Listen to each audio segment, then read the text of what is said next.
Been a long one.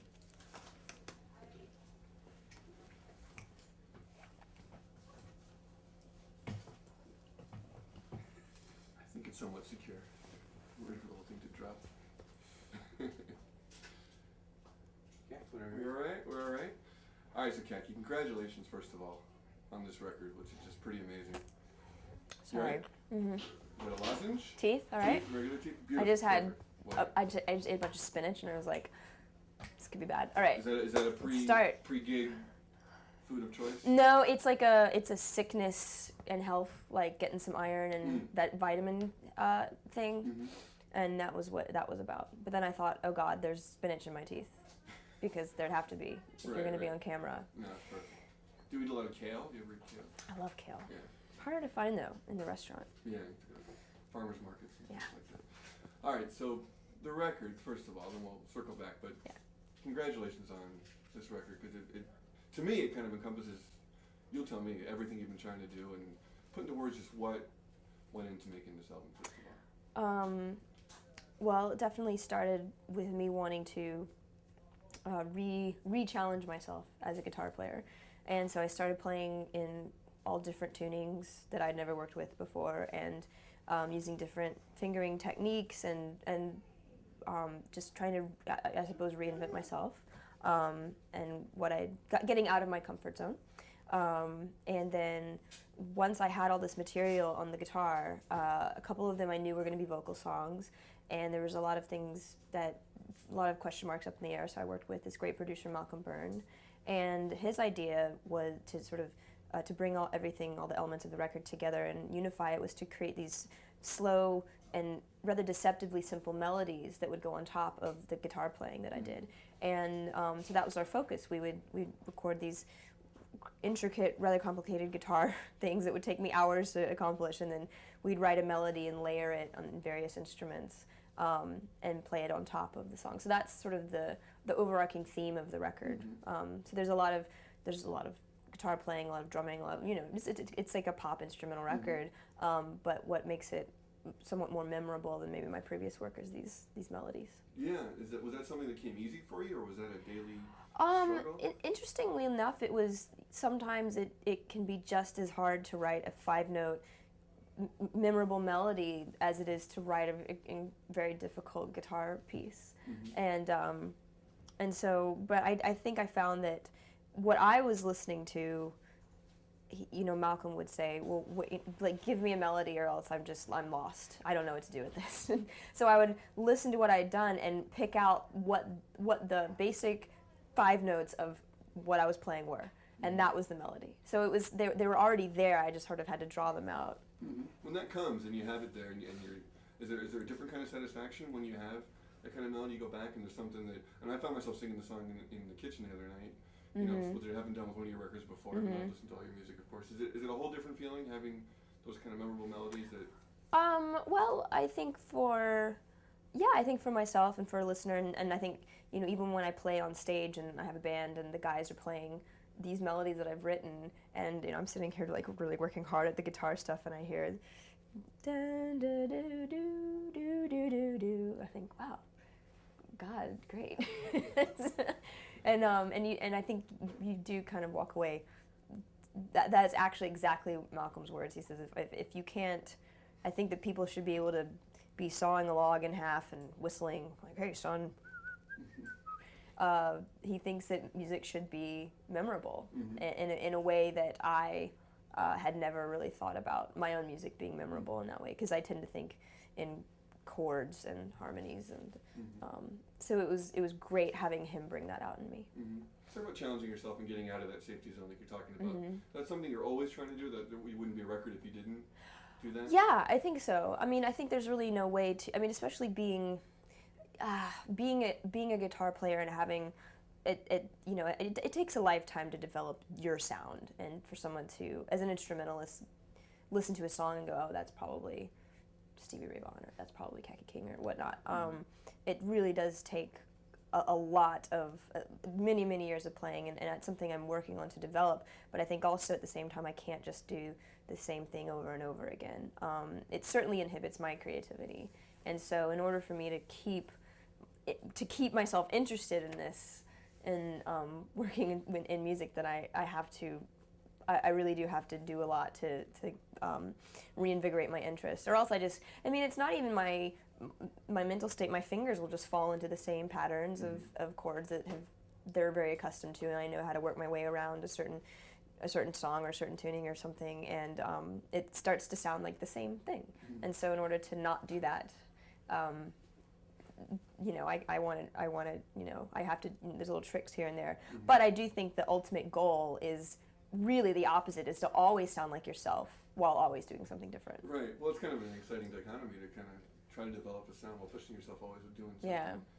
Do you hope to find a groove where things do sound the same? You're always going to be pushing yourself. Oh, I think I'll always be trying to do something different. I just wouldn't. My attention span's too short. I'd get too easily bored if I had to do the same record twice. But like I said, I think that you end up sounding like yourself no matter what you do. Really, it's just it takes a bit more effort when you're doing it not vocally all the time. Mm-hmm. Well, how many things do you do on the song besides obviously playing guitar and singing? You're playing drums. I played I played most of the drums and some of the keyboard parts. It really wasn't an ego thing. It wasn't about, oh, how talented are you? It was more like Malcolm would say, oh, well, listen, the Rhodes is set up. Go play that line on the keyboard. And so we'd do something, or we'd be playing together, or Malcolm would do the bass parts because I was upstairs doing something else, like but it was really great working with a producer who is also, who can also play. I mean, his main instrument was a keyboard, but he was a great guitar player, great bassist, and so not having to have a band present every day, so I could have my crises and Malcolm could have his crises, and then we could fight it out, and so the band didn't have to sit there and wait. It was just, we are the band. Right. And we heard the band in the background. When you take your stuff on the tour, though, how does that all change? How do you free yourself up to do your thing on the tour? It's great because just like you said, I am free to do, just to play the parts that really I wouldn't trust anyone else to play. I shouldn't say that, but it's really true. Like, play the parts that I know that I'm gonna have to play, and then let everyone else take what we did on the record, and then interpret it, in the way that they want to. And I think a lot of solo artists, and I found this over the years, they hire great musicians to come on the road with them. And I think it's something where they say, okay, I don't want to have to work with people, I don't want to have to rehearse, a million times. I want someone that can just come out and play the song and do it well. But some of these people are phenomenal players, and they never really get to be phenomenal. Yeah, they never really get they never get to sort of show off and to show how talented they are. Is this going to be bad? It's, well, if you have fun with it, it's not bad. Yeah, if you dance every time. Yeah, totally. I'm all about it. And so when I put together a band, what I want to do is hire really great people who are going to play really well on stage and are going to, make me look good by being, I want to kind of curate a band that's really fantastic and have it be a group effort as opposed to people that can successfully back me up. Yeah. Not really as interested in that at all. Right. And talk about the vibe from the crowd, because you developed really a fervent audience over the years, and talk about how that's grown and changed and kind of what you take back from them at a show like. Well, it's funny because the shows have changed, and because for such a long time it was the sit-down Kaki King solo. I love this song. Wow, how did they know to play this song?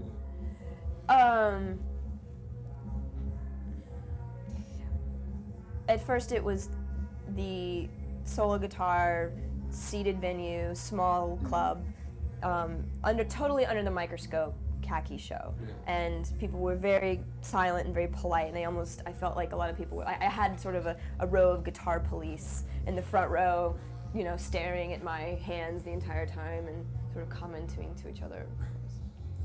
Do you think that's not very impressive, is it really? No. That was good. What she did with that was pretty good, but the other stuff. So.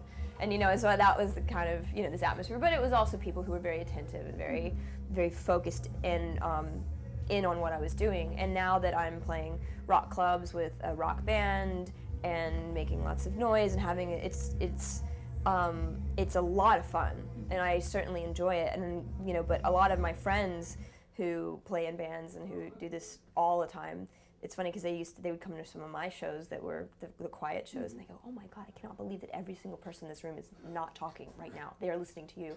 And I'd be, well, that's kind of, to me, it's a bit intimidating. I don't really like it. I wish people would chat a bit more. So it goes both ways. It's really fun to play loud, fun shows that sound incredible with a great drummer and a great bass player, and everything's just the sound coming off the stage is just so big.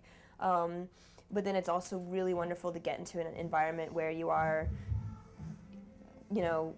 it's so much more intimate and you can really connect with an audience, and it's small. And I feel lucky that I'll be able to do that indefinitely at this point. Yeah. When you were doing those small shows, though, was there like an inner indie rock god waiting to come out? Was it liberating? Well, I don't really think that. I think that God is yet to shine. But yeah, always. I mean, I was always playing. Even before I started playing the solo guitar for a living, I was playing drums and I was playing bass in indie rock bands, and really enjoying myself doing that. And so it seems only natural that this would be, I'd be at this place right now. Yeah. So yeah, there was I think I would break out a Morrissey cover or an Elliott Smith cover. I'd do some weird lap steel dance looping thing, and everyone would go, "This girl's got something else up her sleeve," I think. Yeah. When you're here with the band tonight, you're halfway through a show. Is it a whole different vibe than what it was for you 2 years ago? Is your head in a completely different place, or when it comes down to it, is it still? I still have to concentrate. I still have to be pretty on my game in order to pull off a lot of the guitar work. It's still, if I let myself get too loose, for in various ways, I can't really play. So I do have to stay, on a certain extent, more focused and less sort of like pulled away by my own brilliance or whatever. I was thinking last night, have I had enough water to drink? Because I don't want to be one of those musicians that passes out on stage, and it's usually because they're just really high and having a really good time and dancing too much, and they get dehydrated and they pass out. And I was thinking, Kaki, you haven't moved. You've been standing here, and I don't think you're going to pass out. Right. You're checking yourself too early. Yeah, right. Mm-hmm. Yeah. Talk about, though, speaking of your brilliance, just the people, you've been in demand this last couple of years between the Foo Fighters and between working on films. Talk about that a little bit, maybe, or that specifically, just what it's been like to... Well, it's been very fun, and some of it's been very casual and informal. Like the Foo Fighters thing was just Dave Grohl going, "Hey, you should come out. We're mixing this record. I got this song. Let's play it." It was like hanging out with pals. Mm-hmm. And then and the Into the Wild movie was it was just it was a big honor to do it, and they had used my work. They'd use some of my songs as temporary stuff in the early edits of the film, and Sean Penn and the editor got interested in, well, who is this girl, and can she write some more music for us? Which I did, and that was great. And then I was the hand double for a kid for Freddie Highmore in the film August Rush, and that was more of almost like a fix-it job, because they wanted it to look more impressive than they had already shot. And it's interesting because I was up at this thing and I met Robin Williams, and I said I played, so he had seen me play, and I said, by the way, I was the hand double for Freddie Highmore in the guitar parts, but I realized that my stuff had been done in post, and he looked at me like, "I think you're lying to me," because I was there and he was playing that for real, and I just was like, I'll just leave this one. I'll just let it go. I'll just pretend. I'll just shrink in invisibility right now. You remember your hands. Yeah, I was like, look, see, whatever. So but I guess in a way it's all been interesting. Very, it's been work that's opened it's opened some doors. It's opened a lot of knowledge to me about Hollywood, about how movies are made, about how major records are made, but it's also just kind of been more like feathers in my cap because fundamentally I got to make a record of my own this year, and I get to tour the world, and I still get to be me, regardless of all this, these other things that are happening, which I am internally grateful for, but they seem to be more like, well, you're getting the acknowledgement that someone would, get at this point. Mm-hmm. But at this point, you've worked hard for this for years, even though you're still relatively young. You've been kicking around for a long time, and showing what you can do, and leads to some nice things. It does, yes. When you're talented. The Golden Globe nomination specifically, just talk about that experience, and then how that all came. I was in Australia, and I think my mom or my dad, one of my parents called me or left me an email and said, the score is nominated for a Golden Globe, and I was in Sydney, and I have lots of friends in Sydney, but I had no one to call. It was like just that weird. It was like 5 o'clock, and I didn't know where everyone was, and I wanted to go out and scream to everyone that I knew that I got a Golden Globe nomination. There was like no one to. It's like me. It's like great, bravo. And then of course there was the writer's strike, but Into the Wild had only been nominated for music. So Eddie Vedder got a nomination for Best Original Song, and we got the nomination for Original Score. And of course it was just, I didn't give a darn about winning an award. I just wanted to be in the same room as Angelina Jolie. I just thought it was just so fun. And anyway, I went out and I started I got a dress together, and I got my grandmother's rhinestone jewelry, and I, started to get prepared. And meanwhile, this writer's strike thing is getting like more and more weird, and it ended up that the ceremony was canceled. And Paramount, the company, the movie, what's it called? What do you call these things? The studio canceled my tickets because they were like, well, why? We're not, we got nothing. There's no parties. And so I said, well, fine, I'm coming anyway. So I came out to LA anyway, and just hung out and went to a couple little weird parties, and had dinner with Michael Brook, the composer, that night, and we were both sort of like, yep, no one's called, yep, we probably didn't. You didn't get a special call from Sean? No, we didn't get anything, but like I said, I really had a fantastic dress that I really wanted to wear, but hopefully there'll be another time. Ken, we're looking forward to having you on our platform with the red carpet. We're going to get you a Kaki King at the Golden Globes red carpet. We're getting on site. Oh man, that would have been fun. Yeah. Everyone was disappointed. I mean, sure. My God, I was just thrilled to just have my little role. But I mean, I can't imagine for all the people who really do get a lot out of those things. And I think the Golden Globes is sort of the one oddball ceremony where everything's thrown in together and people are sitting in tables, and it's just kind of a really good time. And so, but everyone did get to miss out on it, which is whatever, bummer. Is there one memory that'll stick in your mind of sharing a room with Sean Penn, or taking direction from Sean Penn, or anything he told you from that experience? Yes, it's kind of an odd memory, but it'll be everlasting because it's very dear to my heart. I was taking a road trip with my dad because I tour and I don't get a lot of breaks. And what do I do when I get breaks? I take road trips, obviously. So I had driven up from LA through the Sequoia National Monument and had gone through Yosemite, and then was coming to San Francisco to pick up my dad, and our plan was to drive the coast up to Oregon, where I was needed on. I had like a 2-week period. I had to be in Portland at a certain date, and so I said, Dad, do you want to come and listen to music and drive and look at trees? And he said, yeah. So I was in San Francisco, and I noticed that Into the Wild had a production number that was a 415 number, and I thought, well, I mean, here I am, and this is an area code here, so I'll just call and say hello. So I called, and I said, hi, well, this is Kaki King, and I know you guys are editing the movie, but I'm, eventually going to be doing some music. And this guy goes, oh, Kaki, it's Sean. And I said, oh, hi. He's like, yeah, you should come by. We're at my house. This is my house. And I was like, oh, this is your house number. Okay, they're actually editing at his house. And I said, well, can I bring my dad?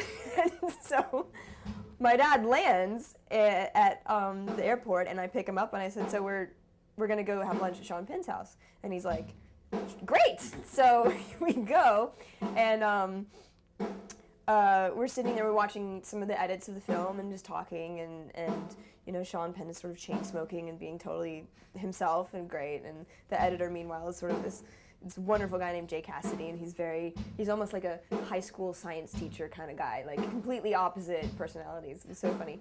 And my well, anyway, in such typical classic male form, Robin Wright Penn walks in the room, and it's in the middle of the day, and she's wearing a tracksuit and just looks amazing. Just looks so stunning.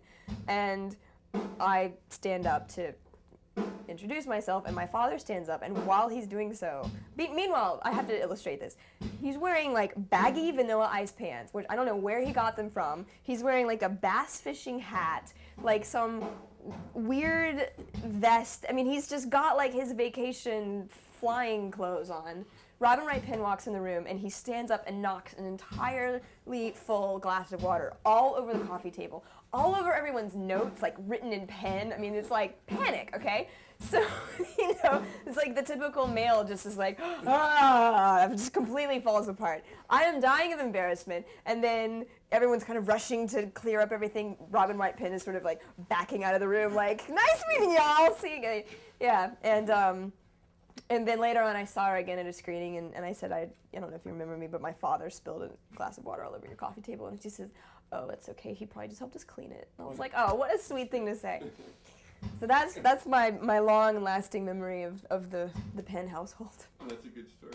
Talk about sharing that kind of thing with your dad. Because we talked about this before, and we see, you know, talk about this many times. Your dad gave you your guitar when you were a kid, and he's kind of shared in all your success. Is that kind of nice to have him sharing what's been going on with you this last few years and all these experiences? It is really, really fun, and it's funny because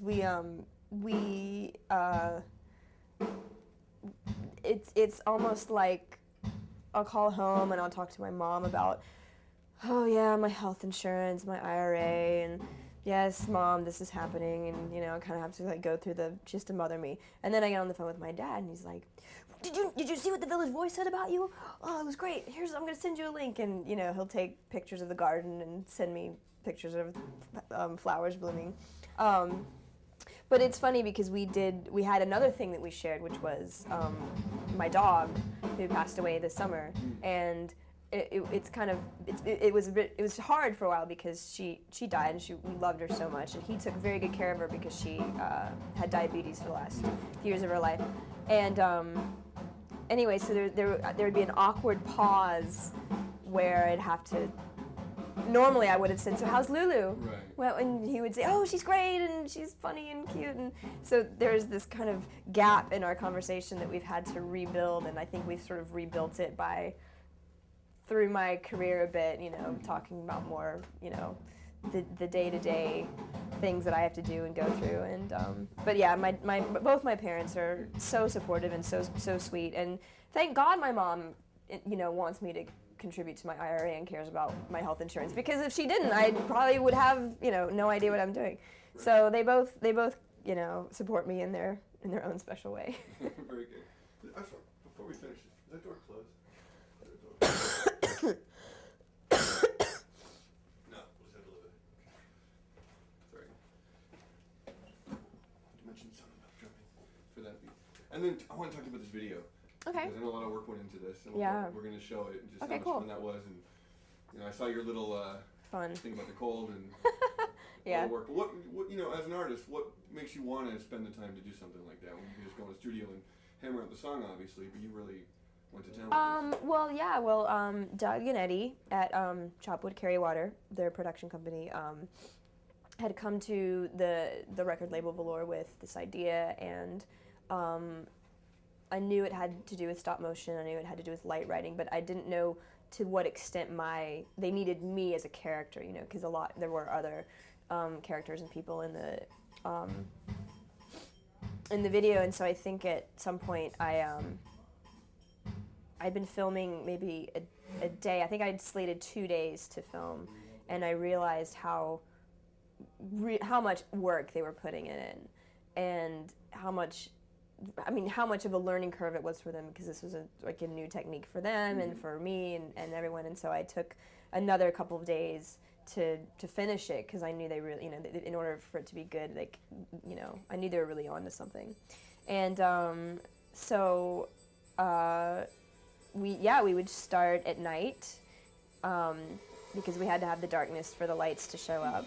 And I would, it's hard to illustrate what I was doing, but imagine that, like, if it would take me 5 frames to complete one step of a walk. So I'd have to, like, pick my foot up this much 5 times, and then that would be one step of walking.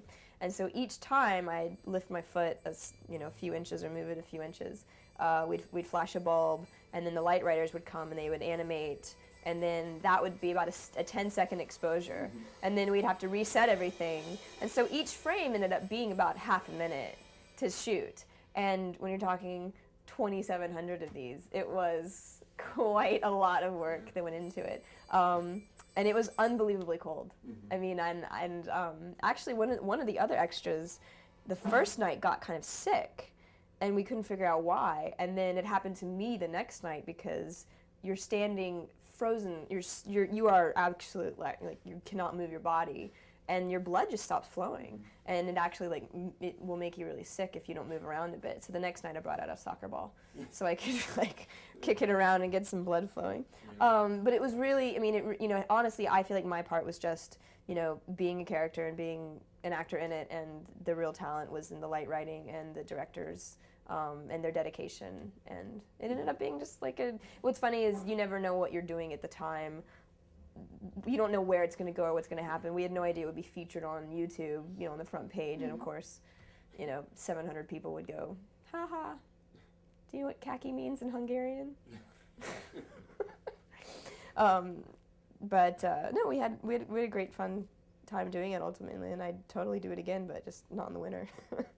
How much of that, you mentioned that, how much of that world, because so many people, see your stuff online on your MySpace page and the YouTube stuff, and people are taping your shows constantly. How much of that are you conscious of, or what do you pay attention to, that so much what you do is out there for people to see, 20 minutes later? I mean, I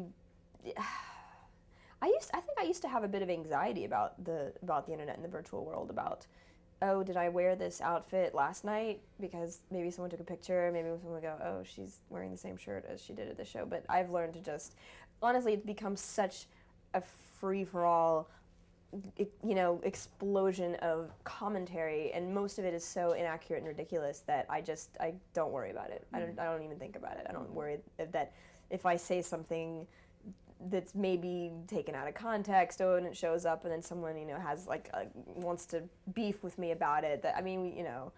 What am I gonna do? And so I tend to. I tend to pretty much ignore it, I suppose. Especially. The positive side of that, though, well, there is a great positive side, yeah, of course, and it really is exciting. And what's really cool is if you search for me, for instance, on YouTube, you'll find a lot of people that have covered my songs and have taped themselves doing it, and some are really great, and some are better than others. But I think that's such a cool thing that people are.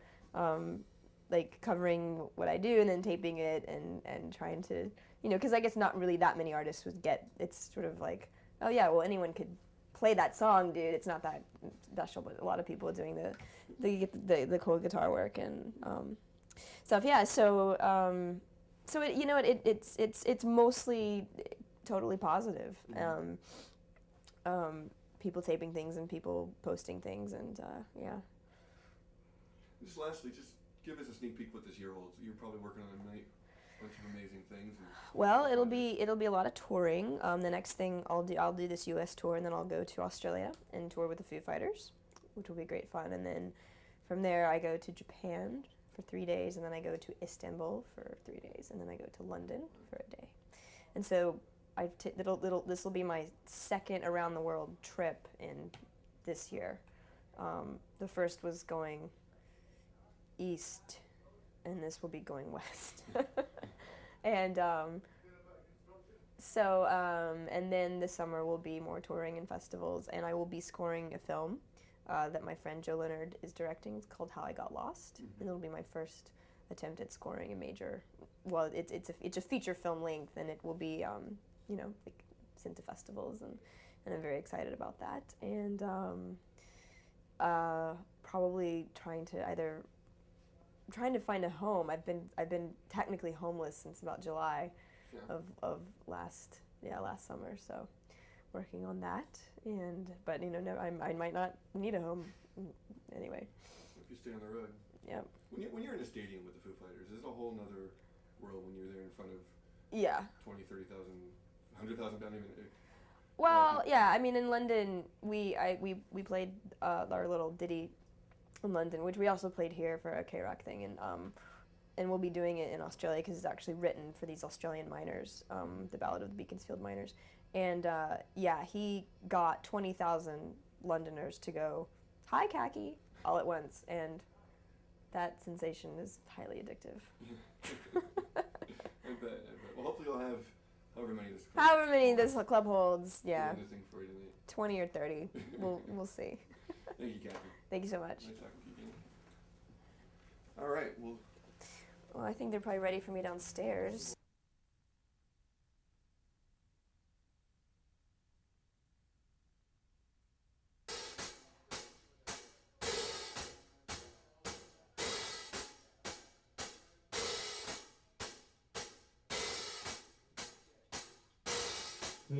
Hey.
Just a touch, please.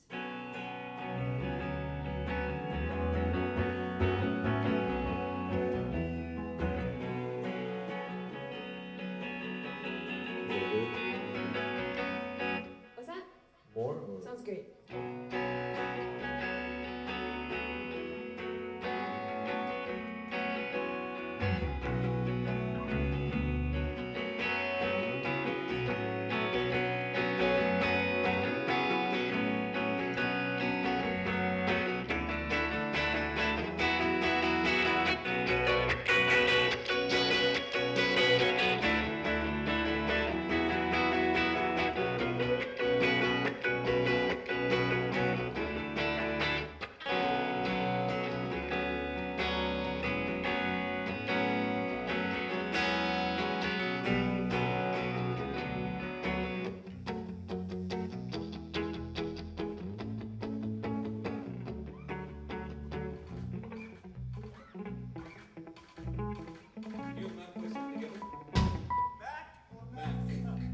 You happy with that amp sound? It's a little bit mid-bright.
Your guitar?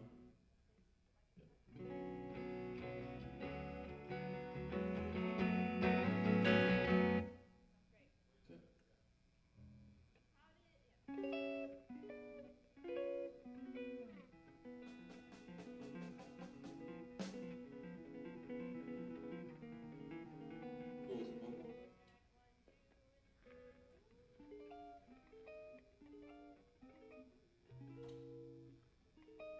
What happened?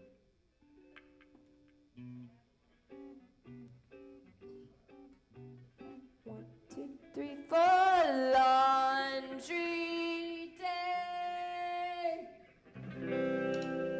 Babe, your clothes are looking so awesome. Ride a bus to DC or Boston, yeah.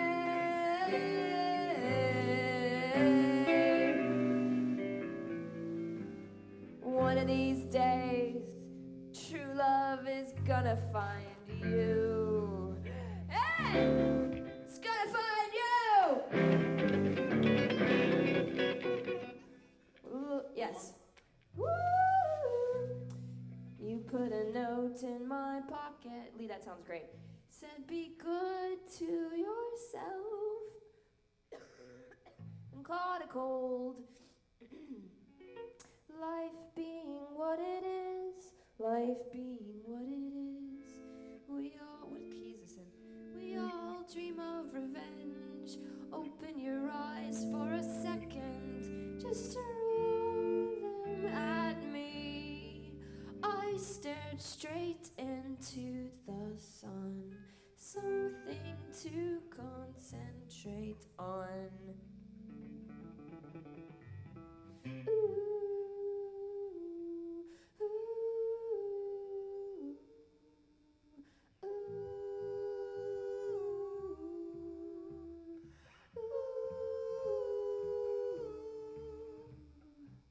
And if you turn it on, you'd find I've written you 1,000 times. You would do anything, you'd give up everything for God knows why. I just can't stay till you're gone. I won't wish you well, I won't see you off, I won't try to call. If I see you in my mind, I'll say to you, it's not your fault. Ooh, ooh. Okay. Acoustic.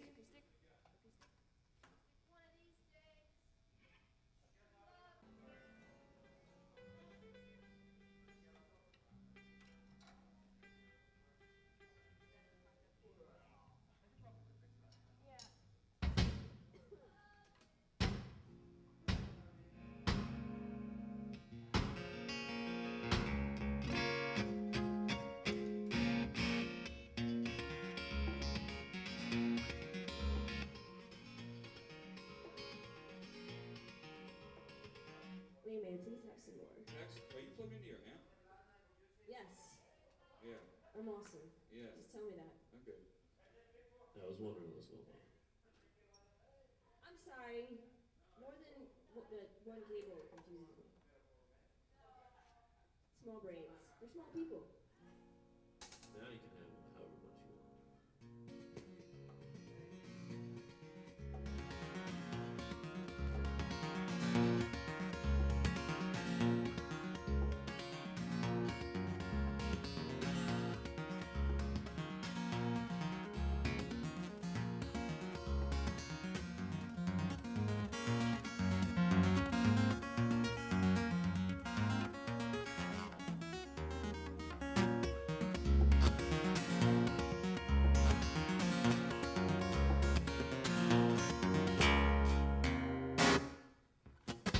How's the volume? Can you have it touch more, please?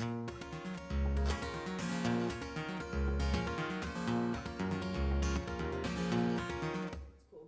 What do you need, Dan? Just more of that? You guys want more of that all around or what? Yeah. Who wants guitar and monitor? Everyone does.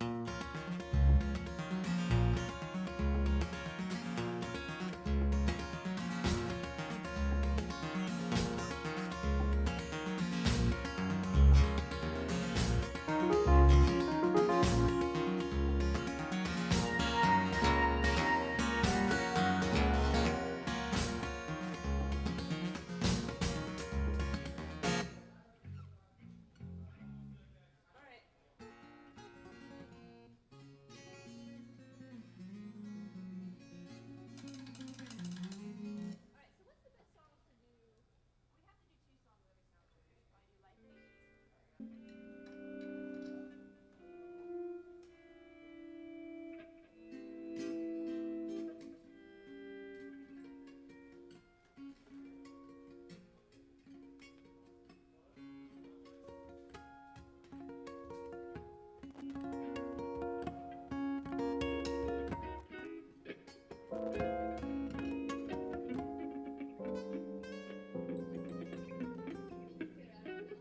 Hey Cass, can you give me that Moncast?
Okay, so we're gonna.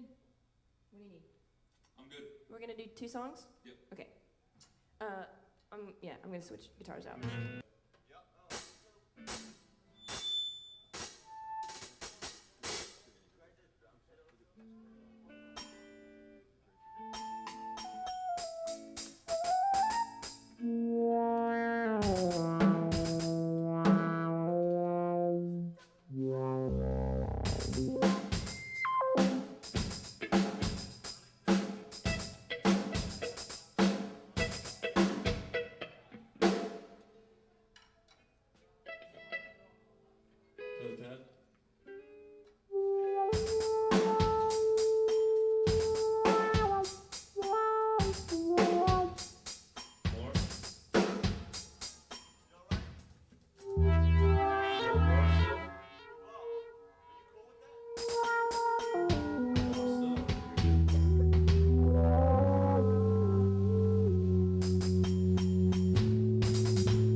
song. It's called Erica, Stop Fucking Panicking. You're making me nervous.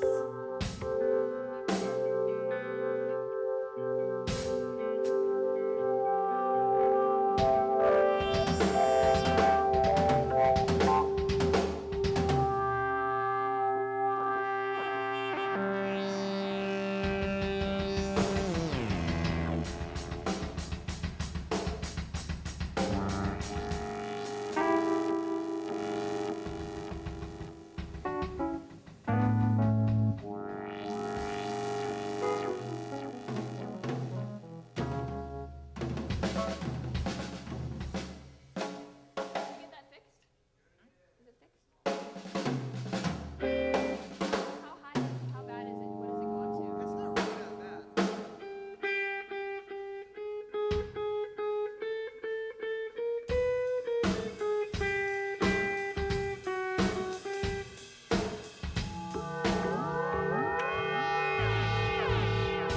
All right, let's do a song. Okay. I got a guitar, you can turn it on if you like.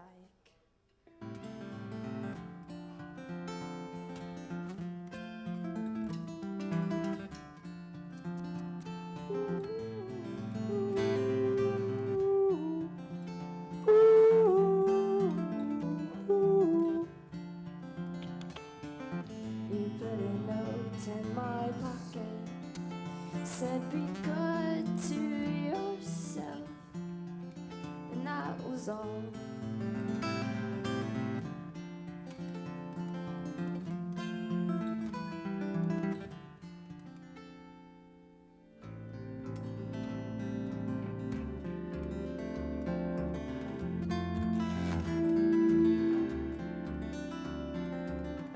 Life being what it is, we all dream of revenge. Open your eyes for a second, just to look at me.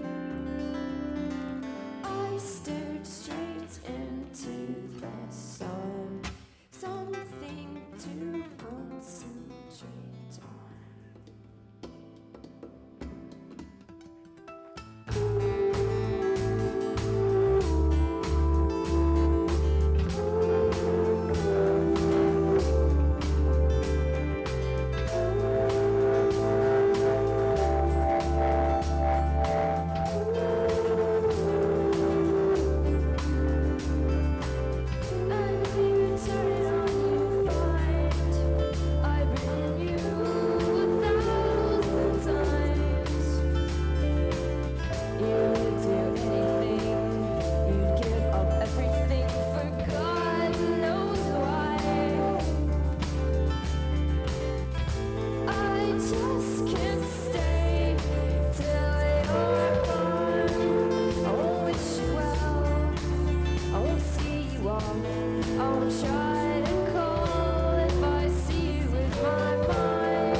sunlight wakes me just to say let's go to sleep now.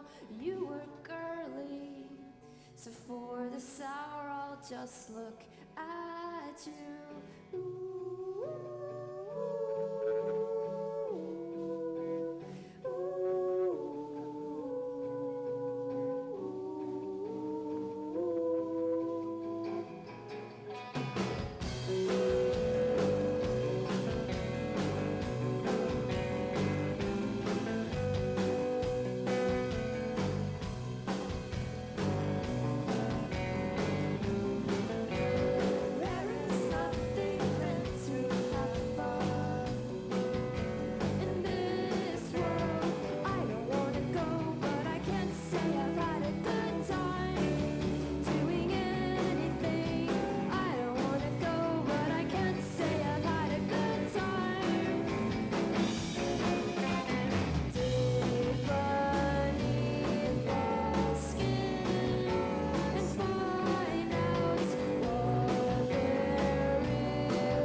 You all right? Yep. Cool. How you guys doing? Everything good? Everything's great. I just need a little bit more of this mic in my monitor. Bless you.